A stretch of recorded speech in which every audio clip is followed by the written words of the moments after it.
foi a frase que paralisou toda a nação. A partir deste momento, o príncipe Harry e Meghan Markle não possuem nenhuma honra real, nenhum privilégio, nenhum reconhecimento. Ponto final. A coroa, declarava o comunicado, deve ser protegida daqueles que buscam explorá-la para ganho pessoal e influência pública. Com essas language not registered for generation, palavras frias e deliberadas, o rei Charles III detonou a declaração real mais chocante do século. Nada nos capítulos mais sombrios do drama de Windsor havia preparado o público britânico para isso. Não se tratava de um recuo suave, não era uma reformulação diplomática de deveres. Era uma ruptura completa, e ardia por baixo dela uma fúria que claramente vinha se acumulando há anos. O público raramente via o rei há meses. Fontes do palácio sussurravam que Charles estava desgastado, exausto pelo que chamavam em particular de circo de Sussex, mas ninguém acreditava que ele chegaria a esse ponto, ou que falaria com tamanha precisão cortante em um discurso televisionado transmitido para todo o Reino Unido e a Commonwealth. Seu tom não era de tristeza. Não era paternal. Era firme, deliberado e inequivocamente raivoso. Cada palavra ressoava com força.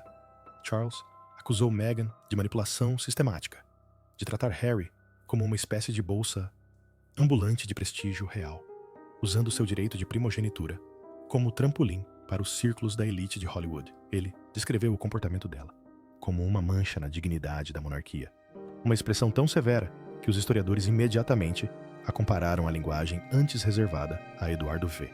Essa comparação, por si só, causou um choque entre os observadores da realeza. Em seguida, veio sua condenação a Harry. Sem sutileza, sem rodeios, sem qualquer amenização por preocupação paterna. Charles declarou que seu filho mais novo havia se tornado imprudente, facilmente influenciável e cego à exploração. Um homem que abandonou a gratidão pelo espetáculo, a família pela atenção e o dever pelos aplausos. Por trás da postura serena do rei, havia uma mensagem que ninguém poderia ignorar. Chega!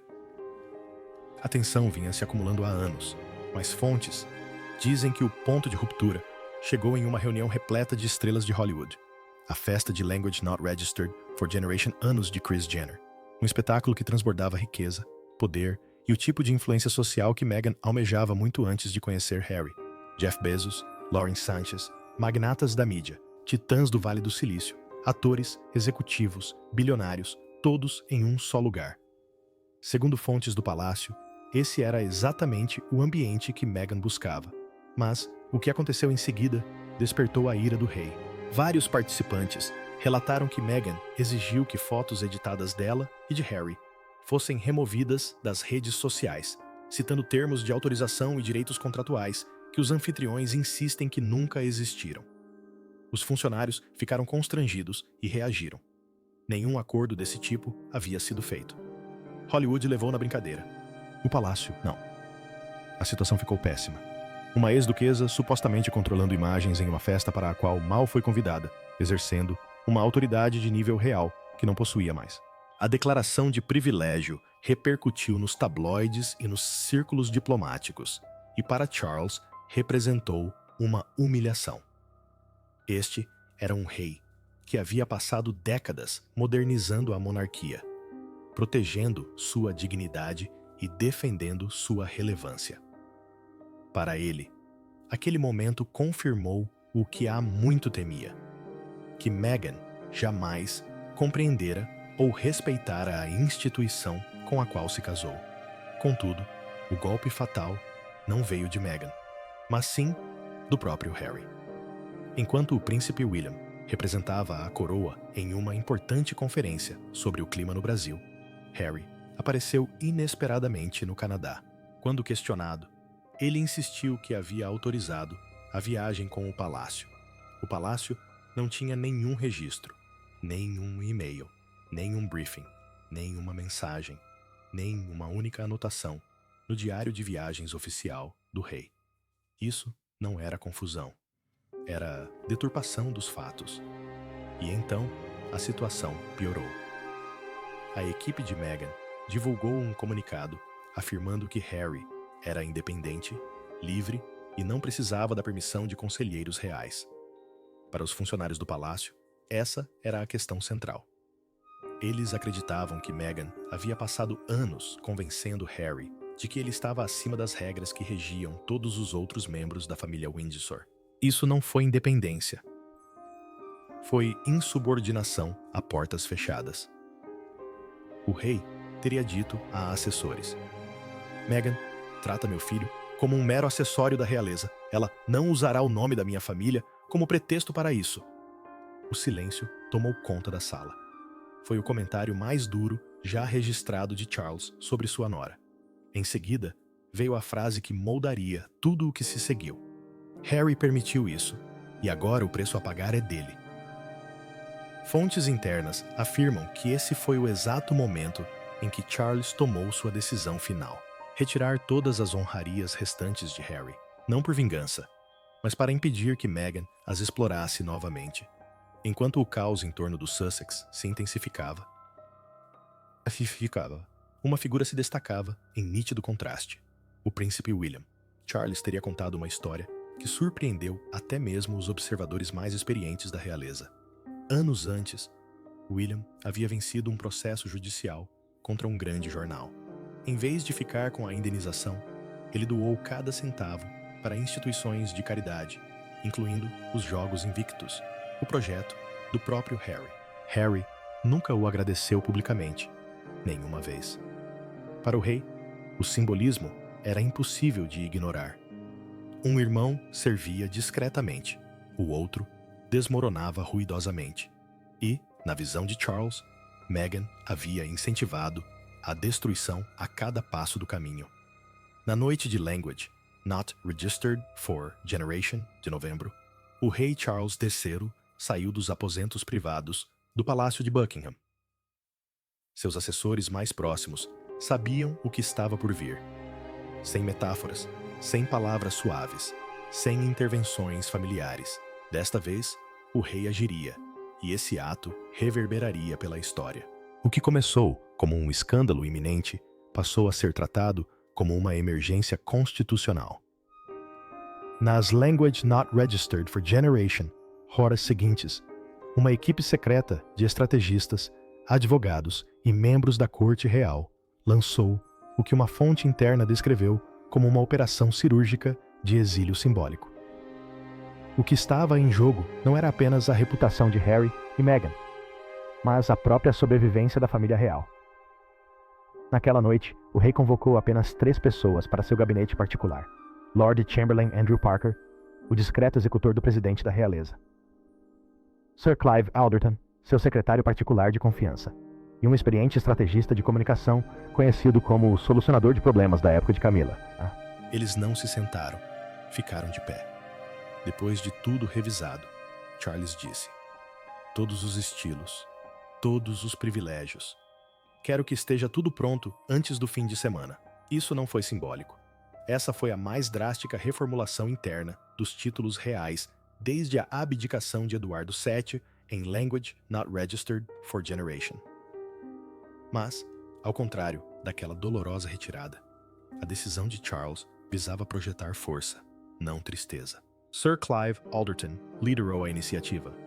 Sim, Harry e Meghan haviam se afastado de suas funções em Language Not Registered for Generation, mas mantiveram símbolos-chave: os títulos de Duque e Duquesa de Sussex, as referências estilizadas de RH, as reivindicações de patrocínio e a influência internacional atreladas à marca real.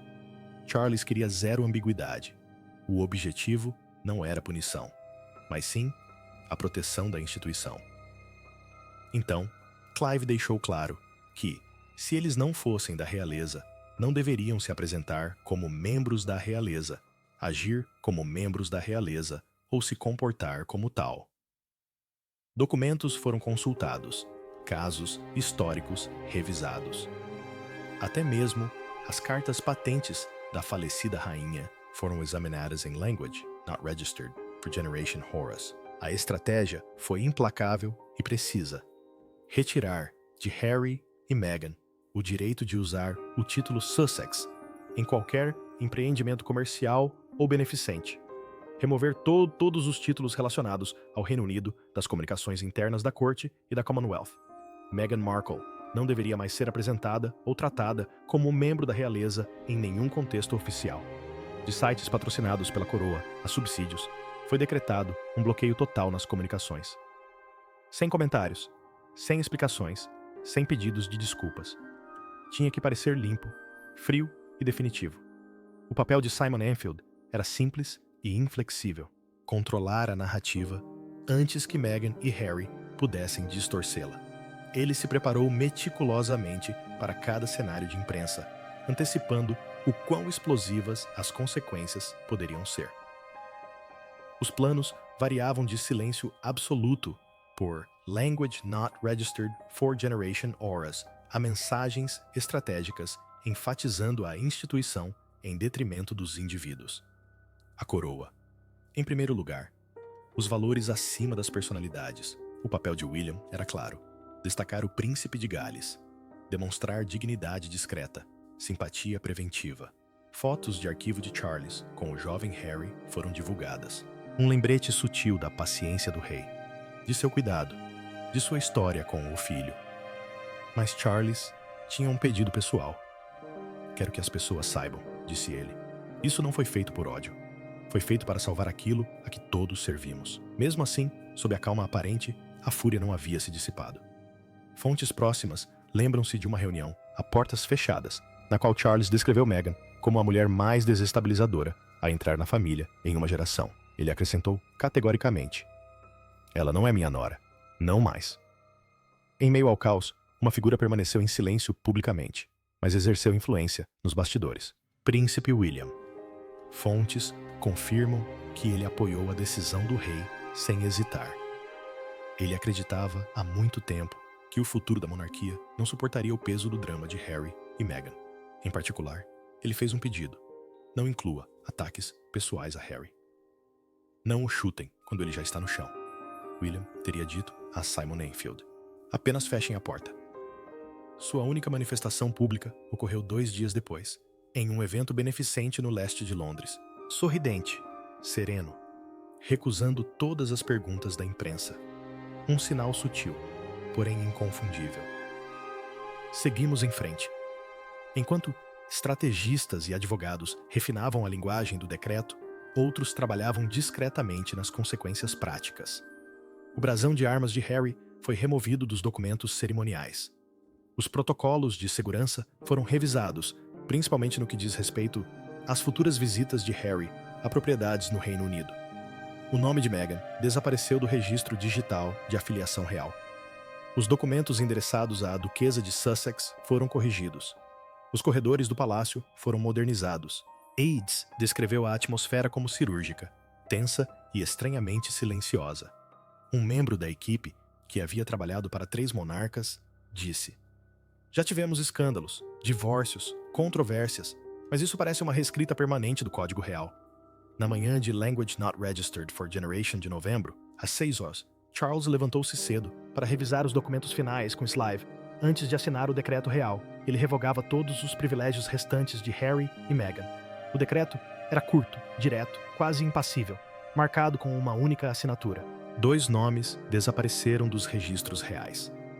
Quando a declaração do rei foi transmitida globalmente, detonou como uma demolição controlada. Cirúrgica, porém sísmica, em questão de minutos. As manchetes mundiais abandonaram a diplomacia, entregando-se completamente ao choque. Mas a verdadeira tempestade irrompeu dentro dos portões do palácio e online. Incendiou o campo de batalha digital onde defensores e detratores de Meghan estavam à espera. Este não foi apenas mais um escândalo. Foi uma recalibração global da narrativa real. Uma colisão entre fama e monarquia, onde o silêncio gritou mais alto que as palavras. A primeira onda de reações foi rápida. Hashtags se tornaram tendência no X, antigo Twitter, expressaram indignação em letras maiúsculas. Publicações virais acusaram o palácio de difamação, e até houve retaliação racista. Influenciadores compararam a linguagem de Charles à rigidez da monarquia dos anos Language Not Registered for Generation, e retrataram Meghan como uma mulher moderna punida por sua independência. Mas no Reino Unido, e em grande parte da Commonwealth, a opinião pública pendia para outro lado. Uma pesquisa relâmpago do governo britânico na manhã seguinte mostrou que Language Not Registered for Generation Sent dos entrevistados concordavam com a retirada das honrarias reais restantes de Harry.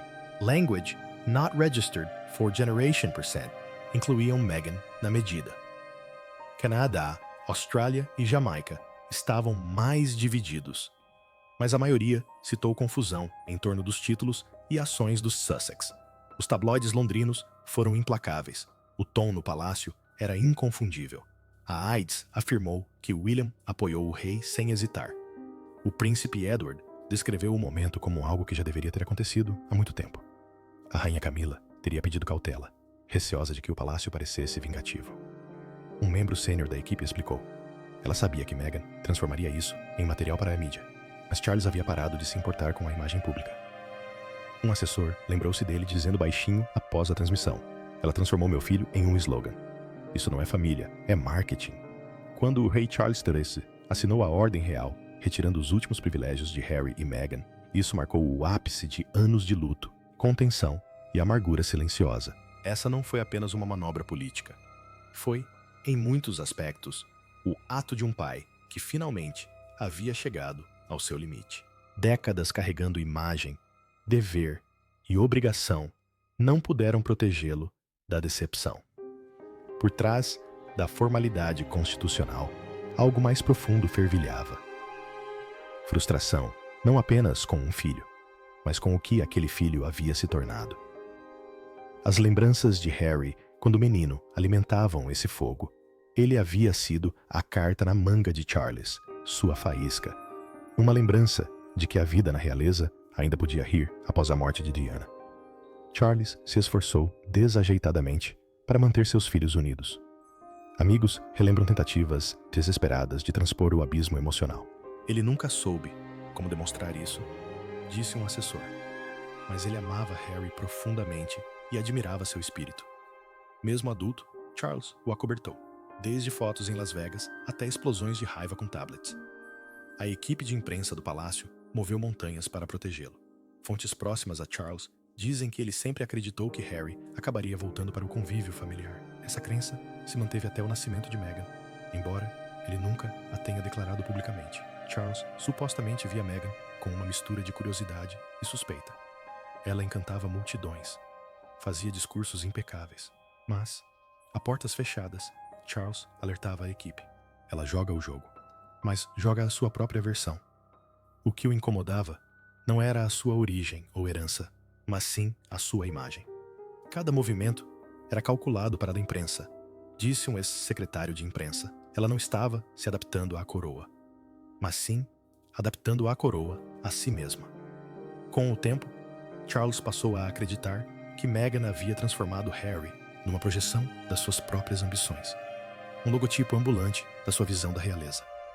O que mais o enfurecia era ver Harry desfilando em galas de Hollywood como um príncipe, enquanto simultaneamente criticava a instituição que lhe conferira esse título. Ele não é um homem para ela, Charles teria dito a Sides. Ele é uma extensão da marca. O círculo íntimo de Charles compilou um dossiê particular com momentos que alimentaram a decisão final. Vezes em que Harry ultrapassou os limites, contradisse a família ou permaneceu em silêncio enquanto outros os atacavam. A entrevista com Oprah, na qual ele não defendeu Charles. A série documental da Netflix, que expôs os bastidores do palácio, o podcast de Harry e Meghan expondo queixas, discursos públicos criticando a monarquia no exterior. Mas, acima de tudo, foi o que Harry deixou de fazer que mais o magoou. Ele nunca agradeceu.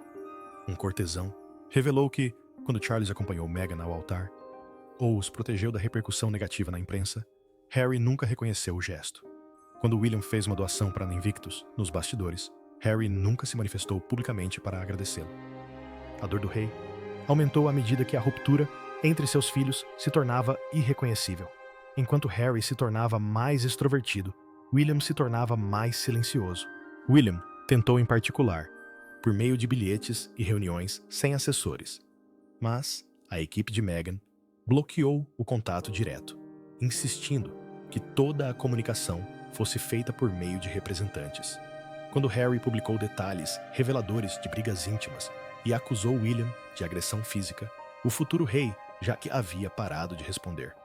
Charles ficou devastado, não apenas pelo conteúdo, mas pela implicação de que Harry via a monarquia não como um legado, mas como uma fonte de trauma. O golpe final, segundo fontes internas, veio quando Charles soube das doações discretas de William para os Jogos Invictus. Foi uma iniciativa do próprio Harry, após um acordo com a imprensa, que William se recusou a divulgar. Quando Harry sequer mencionou o assunto, Charles teria murmurado: "Não lhe resta nenhuma honra." A viagem não autorizada ao Canadá não foi apenas uma quebra de protocolo, mas também uma provocação constitucional. Harry, ainda publicamente conhecido como Duque de Sussex, compareceu a eventos onde foi apresentado com títulos reais e trajes formais. Ele posou para fotos sob faixas que insinuavam patrocínio real. A imprensa local publicou manchetes como "Príncipe Harry retorna para servir a Commonwealth." O palácio não havia aprovado tal linguagem. O assessor de Charles no Ministério das Relações Exteriores teria recebido 3 ligações distintas de diplomatas da região, cada uma com variações da mesma pergunta: "O príncipe Harry está agindo em seu nome ou não?" A resposta foi humilhantemente clara: não. No dia seguinte ao incidente no Canadá, Charles teria dito ao seu assessor mais próximo: "Eu o dispensei. Eu não esperava que ele voltasse com uma bandeira." Ele se referia ao fato de Harry aparentemente representar a família real no exterior, enquanto, simultaneamente, se distanciava dela. Um alto funcionário da corte real revelou que Charles se sentiu ridicularizado, mal representado e encurralado. Ele não estava apenas magoado, estava furioso. E quando Charles fica furioso, ele não levanta a voz. Ele escreve: "O comunicado veio na forma de uma declaração histórica e uma ordem real oficial que retirou de Harry e Meghan quaisquer honrarias, direitos ou reconhecimentos que pudessem implicar endosso real." Quando o discurso foi proferido, Charles já havia se conformado com o custo. Haveria repercussão negativa na mídia, dor pública e silêncio por parte de Harry. Mas o rei havia decidido que não estava mais agindo como pai, ele estava agindo como a coroa. Naquela noite, ele teria parado diante do retrato da rainha na sala azul e dito em voz alta: "Mamãe, me perdoe, mas o menino que você amou não caminha mais conosco." Quando o rei Charles III destituiu o príncipe Harry e Meghan Markle de todos os privilégios reais, não foi apenas uma questão pessoal, foi uma questão institucional. Este foi um ato sísmico da monarquia, uma tentativa calculada de resgatar o legado, a hierarquia e o simbolismo nacional. Numa época em que a monarquia enfrenta um escrutínio existencial, a dramática declaração de Charles visava restaurar a clareza, mas o que se seguiu foi muito mais complexo, uma recalibração total de como a monarquia é vista, estruturada e exercida no mundo moderno. Durante anos, analistas da realeza especularam que Charles queria simplificar a monarquia, tornando-a menor, mais ágil e focada no dever em vez da pompa. Essa teoria tornou-se realidade após a separação dos Sussex. Em poucos dias, 3 medidas importantes foram implementadas discretamente. Todos os patrocínios secundários, detidos por membros menos importantes da família real, foram revistos quanto à sua relevância pública. O financiamento futuro de subvenções soberanas foi congelado para membros menos importantes da família real sem funções públicas ativas. Uma auditoria confidencial dos compromissos reais avaliou a recepção pública, o valor para a mídia e o interesse geracional. Fontes dentro do palácio revelaram que Charles havia dado novas ordens, priorizando propósito em vez de presença, relevância em vez de tradição. Foi um aviso sutil para toda a máquina Windsor: ninguém é intocável. No vácuo deixado por Harry e Meghan, o príncipe e a princesa de Gales emergiram como a nova âncora emocional e visual da monarquia. William, antes visto como o herdeiro cauteloso, agora é considerado o comandante silencioso da coroa, resiliente e firme em momentos de crise. Catherine, por sua vez, tornou-se a mais forte defensora da moralidade da monarquia, moderna, porém discreta, que nunca precisou de um microfone para manter a confiança do público. Desde o anúncio, as aparições de Williams exalam solenidade. Cúpulas sobre saúde mental juvenil, centros de inovação ambiental, recepções diplomáticas, todas imbuídas de simbolismo sutil. Sua iniciativa Prêmio Earthshot, antes um projeto pessoal, agora funciona como um carro-chefe da família real. O trabalho de Catherine na área de educação infantil e saúde mental, já admirado, foi amplificado pelo anseio do público por estabilidade.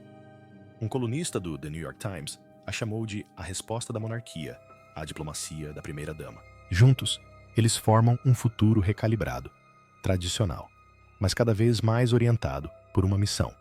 Apesar do tom formal da declaração de Charles, a batalha pela opinião pública migrou para o ambiente online.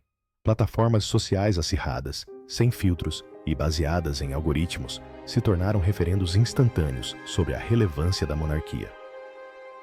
No TikTok, criadores da geração Z postaram vídeos criticando o discurso de Charles como uma demonstração moralista ultrapassada. No YouTube, comentaristas de direita elogiaram o rei por defender a instituição. O Instagram estava dividido.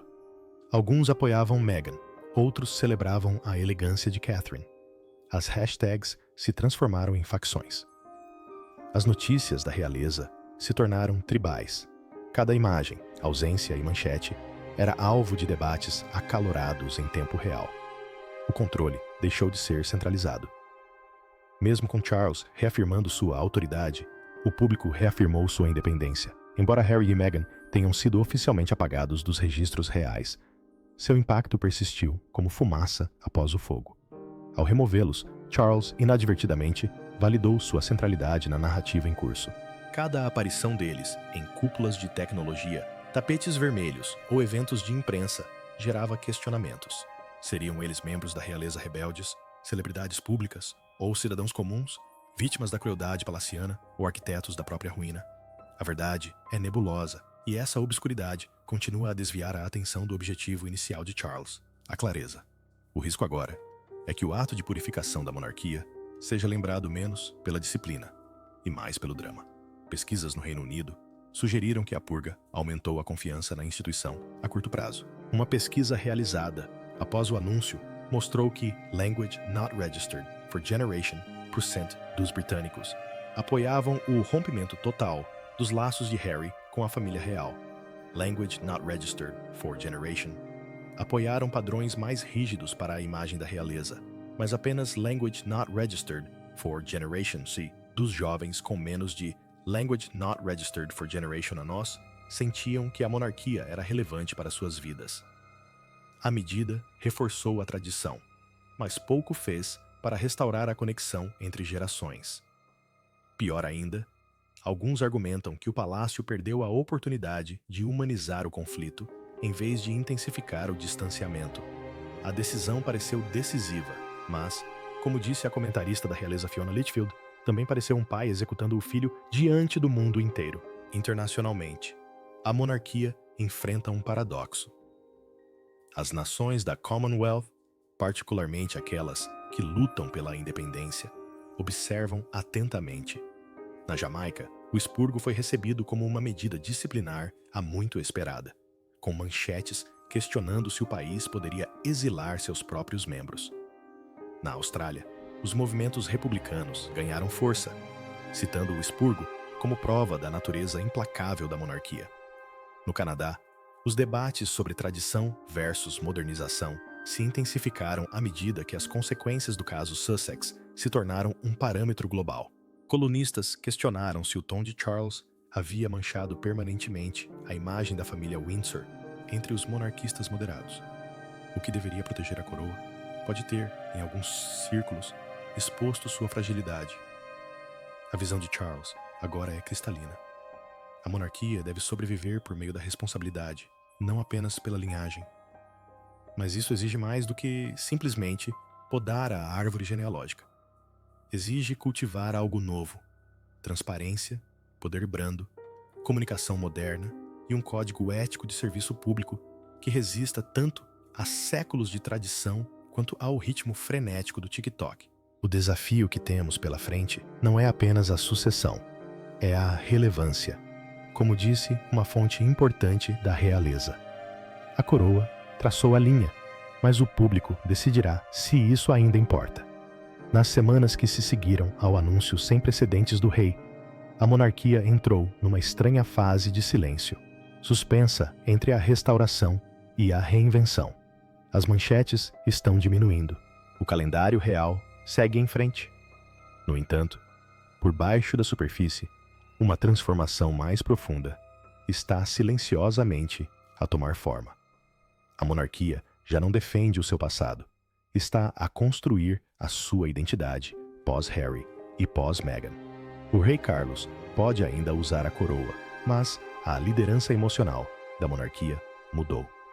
Cada fotografia, cada aparição pública, cada iniciativa cuidadosamente planeada sinaliza agora que o príncipe William e a princesa Catherine personificam a alma pública da instituição. Representam um contraste marcante com o caos dos Sussex, a calmaria após a tempestade familiar. A continuidade da qual a coroa agora depende é responsabilidade deles. William, em especial, está entrando em uma nova fase. Não apenas herdeiro, mas guardião de uma marca Windsor purificada. Após anos de cautela e discrição, ele agora é o guardião não oficial da dignidade real. Catherine, com seu histórico impecável de elegância, não é mais apenas admirada. Ela é essencial. O desafio deles não é apenas manter a tradição, mas torná-la significativa para uma geração criada com podcasts, vídeos do YouTube e ativismo de celebridades. Enquanto isso, destituídos de títulos e privilégios, Harry e Meghan vivem em uma posição desconfortável, famosos demais para desaparecerem do mapa, polarizados demais para se reconciliarem. Espera-se que Meghan relance um novo empreendimento na mídia em Language Not Registered for Generation, distanciando-se deliberadamente da narrativa da realeza. Mas fontes dizem que consultores de imagem já estão se debatendo com a questão. Sem o título de duquesa, o que ela realmente representa? Harry, por sua vez, permanece à deriva. Alguns dizem que ele está considerando retornar ao ativismo de veteranos. Outros comentam sobre palestras, um segundo livro de memórias ou até mesmo projetos na mídia ligados à terapia. Mas um fato é inegável. Sua identidade, como príncipe, não lhe pertence mais. A coroa a retomou. Para um homem frequentemente descrito como reservado, o ato final de Charles pode defini-lo para sempre. Foi severo demais ou exatamente o que era necessário? Historiadores irão debater, comentaristas irão dissecá-lo, mas aqueles próximos ao rei dizem que ele encontrou uma serena resolução após o ocorrido. Ele se arrepende do caminho que o levou a essa situação, disse um assessor sênior. Mas ele não se arrepende da decisão. Dentro do palácio, a mensagem é inconfundível. Não se tratava de punição, mas sim de preservação. E, no entanto, o fantasma permanece. Apesar de todo o poder real, da cerimônia e do comando constitucional, uma verdade persiste. Charles não consegue escapar da percepção pública. A influência não é mais moldada apenas por declarações, mas sim por narrativas. Um tweet pode desfazer um discurso. Um podcast pode reescrever a história. Uma única foto, editada ou não, pode mudar o sentimento global da noite para o dia. A monarquia sobreviveu a guerras, abdicações, assassinatos, conspirações, divórcios e escândalos. Mas hoje, ela precisa sobreviver a algo muito mais difícil de definir. A tênue linha que separa identidade e marca, família e fama. Quando o rei Charles retirou o status real de Harry e Meghan, ele não apenas traçou uma linha na história. Ele fez uma pergunta. O que realmente significa ser da realeza? E quando o mundo observa, julga e se move mais rápido do que a tradição consegue acompanhar, a resposta não pode vir apenas da coroa. A monarquia, por ora, permanece, mas se ela prosperará, evoluirá ou recuará lentamente, dependerá não apenas de linhagens sanguíneas ou palácios, mas também de confiança, relevância e da frágil arte de deixar ir. Se você gostou desta análise aprofundada, não se esqueça de curtir, se inscrever, compartilhar e deixar sua opinião nos comentários. Conte-nos o que você pensa sobre as consequências do caso Sussex e o futuro da monarquia.